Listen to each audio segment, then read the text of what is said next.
লন্ডনের এক অভিজাত হোটেল দ্য ওড ব্লু র্যাফলসে রোববার রাতে জমেছিল এক অনন্য দৃশ্য। উইম্বলডনের নতুন রাজা ইয়ানিক সিনার ও রানী ইগা সিওনতেক উদযাপন করলেন তাদের শিরোপা জয়ের আনন্দ।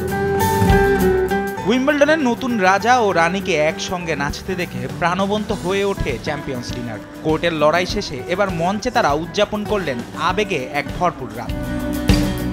ইতালির ইয়ানিক সিনার ইতিহাস গড়েছেন কার্লোস আলকারাজকে হারিয়ে। এই প্রথম কোনো ইতালিয়ান জিতলেন উইম্বলডনের একক শিরোপা। নিজের ক্যারিয়ারের সবচেয়ে বড় মাইলফলকটিকে সিনার বলেছেন তার জীবনের শ্রেষ্ঠ মুহূর্ত।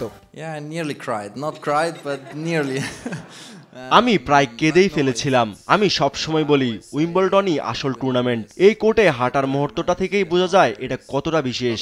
এটাই সম্ভবত আমার টেনিস জীবনের সবচেয়ে বিশেষ মুহূর্ত। অবশ্য জীবনের স্বাস্থ্য সবচেয়ে গুরুত্বপূর্ণ, কিন্তু পেশাগত দিক থেকে আজকের দিনটা ছিল অসাধারণ। অন্যদিকে পোল্যান্ডের ইগা সিওনতেক ফাইনালে আমান্ডা অ্যানিসিমোভাকে মাত্র 57 মিনিটে 6-0, 6-0 হারিয়ে ইতিহাসে তৃতীয়বারের মতো ডাবল ব্যাগেল জিতে হয়েছে উইম্বলডনের নতুন রানী। ইগা সিওনতেকের জন্য এ ছিল ষষ্ঠ গ্র্যান্ড স্ল্যাম। তবে উইম্বলডনের ট্রফিটাই ছিল তার বাকি। সেই অপূর্ণতাও পূর্ণ হলো এবার।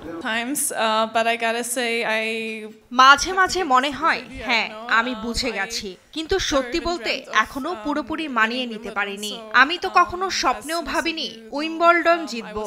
আপনারা তো জানেন আমি অনেক দিন ধরে শুধু ক্লে কোর্ট স্পেশালিস্ট বলেই পরিচিত ছিলাম, তাই ঘাসের কোর্টে এমন জয় সত্যিই খুব বিশেষ মনে হচ্ছে। আমার জন্য এটা অনেকটাই বিস্ময়।